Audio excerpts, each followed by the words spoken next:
자, 문제 1번 이런 것들은 뭐 금방 이제는 할 수 있을 것 같아서 위치나 이런 것만 설명할게요. 지금 두일 상사, 이두일 여기, 그 다음에 계엄 연월일, 그리고 세무서까지 이렇게 세 군데 고치면 돼요. 세무서, 안동 세무서를 대전 세무서로.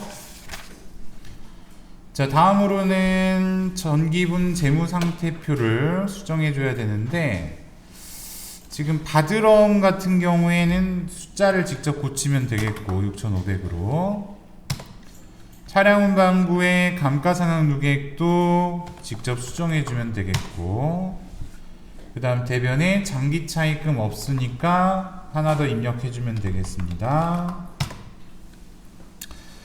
그 다음 문제 3번에 1번은 여러분 뭐 거래처 등록이니까 거래처 등록 메뉴에서 잘 입력을 해 주시고요.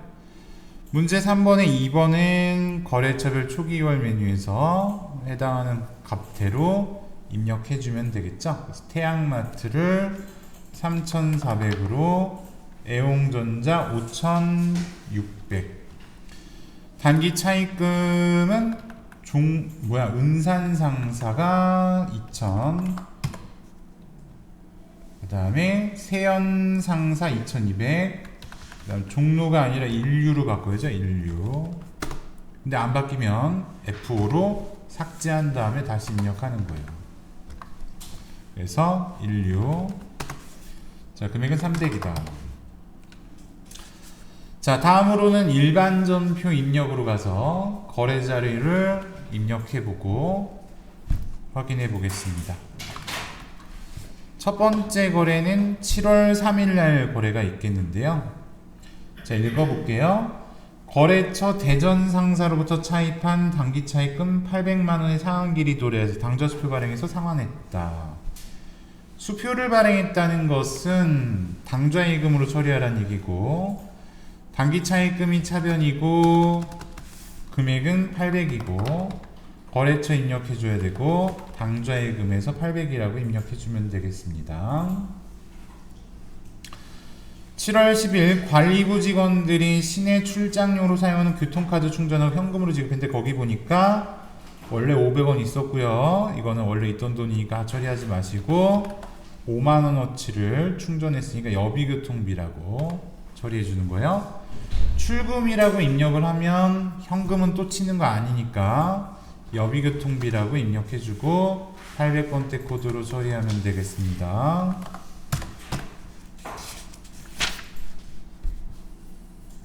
자, 254 8월 5일 날 보니까요, 능곡 가구의 파산으로 외상 매출금 500만원 회수할 수 없는 것으로 판명되어 대손 처리를 한다 그랬죠. 근데 이때 보니까 충당금이 90만원이 있다. 그러면 90만원은 충당금으로 처리하고 나머지 410만원은 대손상각비로 처리하고, 대손이라고 검색했을 때 지금 내가 외상매출금의 대손이니까 109번에 나오는 코드를 쓰는 거예요. 자, 그리고 나서 90만원이 사라지는 거고, 그 다음에 모자라잖아요. 이걸로 해결이 다 안 되니까 나머지는 손실로 봐야죠. 그래서 대손 상각비 410만원이라고 처리하고, 대변은 외상매출금이라고 처리해 주는데 거래처도 입력해 준다.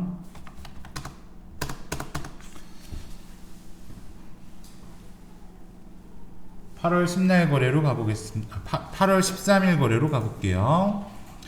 사업용 부지로 사용하기 위한 토지를 매입하면서 부동산 중개수수료를 현금으로 지급했다라고 했어요.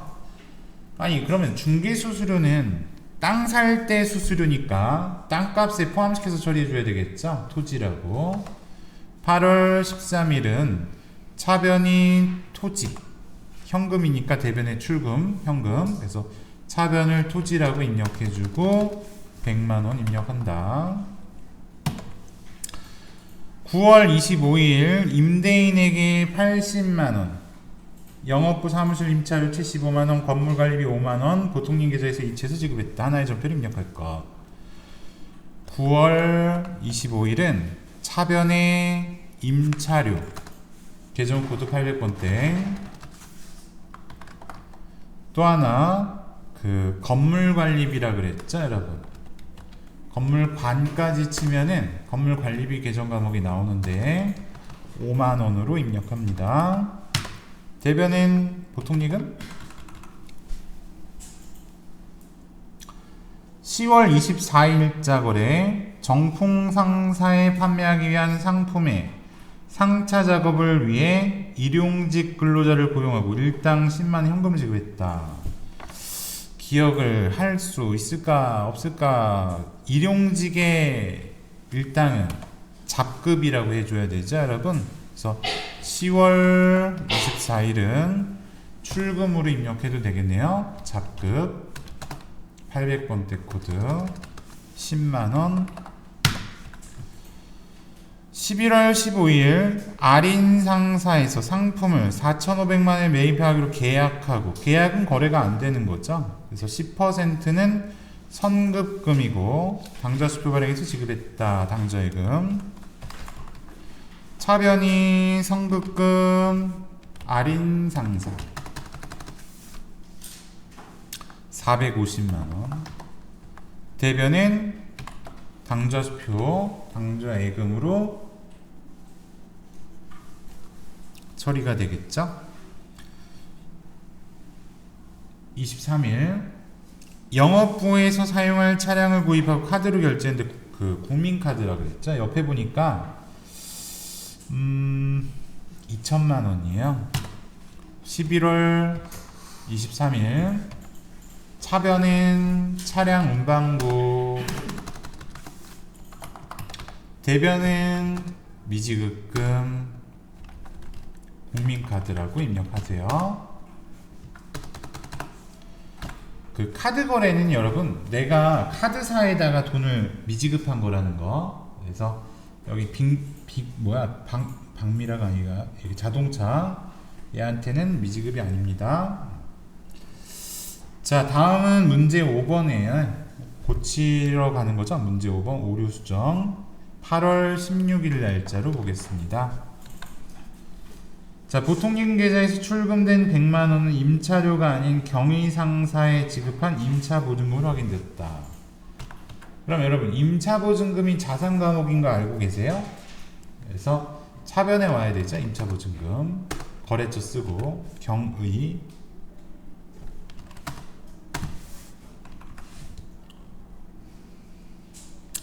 9월 30일 사업용 토지에 부과된 재산세. 그럼 이거 한번 볼까요? 9월 30일 어떻게 돼 있나? 사업용 토지에 부과된 재산세는 세금과 공과라고 처리해야 되는데 이걸 토지라고 처리했다라는 얘기네요. 그러면 차변을 세금과 공과라고 고쳐줘서 처리를 해주면 되겠죠? 바꿔주는 거예요. 세금과 공과로. 문제 6번이 결산에 관한 사항인데 우리는 알고 있습니다. 수동과 자동 결산이 있다는 거. 그래서 보니까 4번 빼고는 다 수동이에요. 맞죠 여러분? 그럼 제가 오늘은 자동 결산을 쉽게 하는 방법에 대해서 설명해 드릴게요. 12월 31일 날 수동은 쉽게 하는 방법 없어. 수동은 내가 해야 되니까 쉽게 하는 방법 없고, 수동은 쉽게 하려면 공부를 열심히 하는 수밖에 없어요. 미안해요. 자, 포스 상사로부터 차입한 단기 차입금에 대한 기간 경과분. 경과분은 그 플러스 R라는 얘기예요. 단기 발생 이자 비용, 차변의 이자 비용. 그래서 36만원이다. 그러면 차변의 이자 비용이라고 입력해주고 대변은 미지급 비용이라고 입력해주는 거예요. 자, 다음은 문제 2번. 기말 현재 가지급금 잔액 50만원, 디자인 가구 외상매입금 지급으로 판명되었다. 가지급금을 지워지게 처리해 줄 거고 차변은 외상매입금이라고 처리해 줘야 된다는 거. 디자인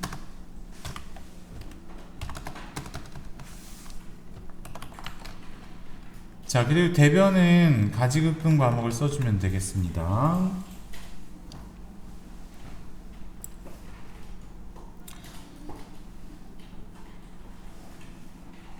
자, 3번은 소모품에 관련된 내용이 나와 있죠.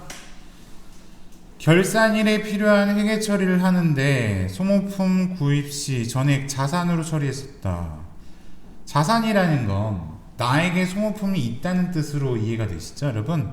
기초가 50만원 있었고 20만원 사왔으면 야, 나 지금 저기 여러분 70만원어치 소모품이 있다? 라고 말하고 있었는데 지금 보니까 기말 잔액은 30만원 밖에 없다는 얘기는 40이 써서 없어졌다는 뜻이죠? 아야, 나 써서 없다 이제? 그러면 없으니까 비용으로 처리하는 거죠. 비용 소모품 비 40. 대변은 그럼 자산 지워줘야죠. 그래서 대변의 자산 감소 소모품. 4번은 여러분 매출 채권 잔액에 대해서 2%로 대손 충당을 설정하라고 되어 있는데, 그럼 여러분 보통 제가 설명할 때 원래 저는 FM으로 원래대로 하는 방법으로 설명드렸는데 합계잔액 시험표에 들어가고 12월 달 찾아본 다음에 계산하라 그랬었던 거 기억나시죠, 여러분? 근데 이렇게 하는 게 원칙이지만 조금 더 쉬운 방법을 설명해 드릴게요. 결산자료 입력에 간 다음에 엔터를 2번 칩니다. 3번 칩니다. 이것까지 해서 3번. 자, 그러면은 여기서 이제 그 외상 매출금과 받으러온 잔액을 찾아가지고 계산 2%로 계산해야 되는데 이걸 컴퓨터가 계산할 수 있게 지원해주고 있어요. 이 위에 보면 대손 삼각이라는 칸 보이세요? 보이시죠? 자, 마우스로 한번 클릭해 보세요.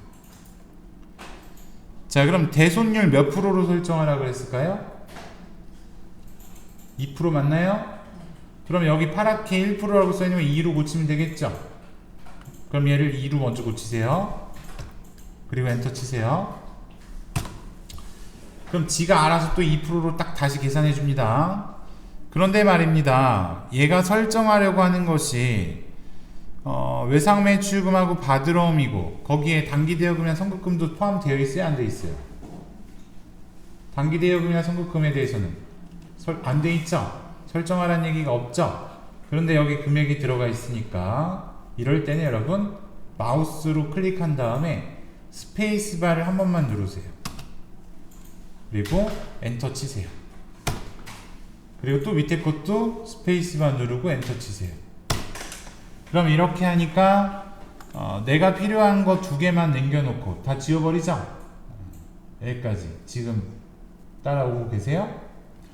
자, 그러면 지금 얘가 하는 얘기가 무슨 말이에요? 계산기 계산해 보면은 확실히 알겠지만 이 금액의 2% 빼기 잔액인데 잔액은 지금 보는 바와 같이 0이에요. 지금 0. 그래서 지금 내가 설정해야 되는 그 외상 매출금은 대손충당금은 308만 1,400원이고 받으러옴 1억 원에 2%니까 200만 원 설정해야 되는데 이미 65만 원이 있다는 거잖아요. 135만 원을 설정하겠다 이런 얘기죠. 그러면 해! 그래야지 해! 그게 뭐야? 결산 반영. 결산 반영을 누르면 여기에 그 값이 저절로 들어오는 걸 볼 수 있어요. 내 손으로 안 눌러도 되죠. 잠깐만. 그러면 자동 결산이라고 하라고 했던 거 지금 다 입력한 거예요? 아니 또 있어요, 여러분? 다 했죠? 앞에 수동 입력했고 자동 입력했고 그럼 이 뒤는 이제 원래 하던 대로 순서대로 하는 거예요. 자, 맨 처음에 뭐 눌러요? 전표 추가 그리고 분개해주고 ESC로 나간 다음에 손익계정 마감이 먼저라 그랬었죠. 그래서 손익계산서 12월달 가서 전표 추가 한 번 더 해주고 안타깝지만 단기 순손실이 나왔습니다만 여기 있는 단기 순손실이 기초자본금에서 마이너스가 돼야 된다는 얘기죠. 그래서 재무상태표 가보면 12월달 단기 순손실의 영향으로 기말자본금이 줄어든 걸 볼 수 있을 거예요. 전기에 비해서. 자, 그러면 결산은 이렇게 마무리를 하고 손익계산서에서 점수 추가했나요, 내가? 했네요. 자, 문제 7번을 한번 보겠습니다. 문제 7번은 장부를 조회해야 되는 내용인데요. 4월 말 현재 지급업 잔액은 얼마인가요? 저는요, 재무상태표나 시산표를 볼게요. 재무상태표 4월달 지급업 얼마 있어요?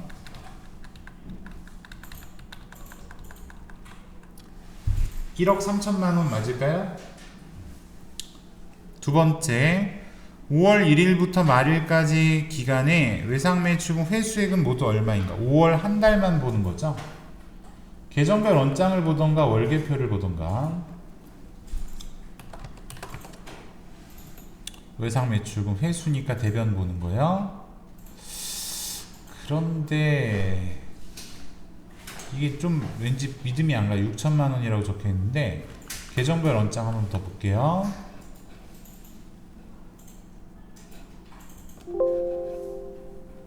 계정별 원장. 자, 그러면은 5월 1일부터 5월 말일까지 외상 매출금 회수액 6천만 원 맞네요. 맞죠? 5월.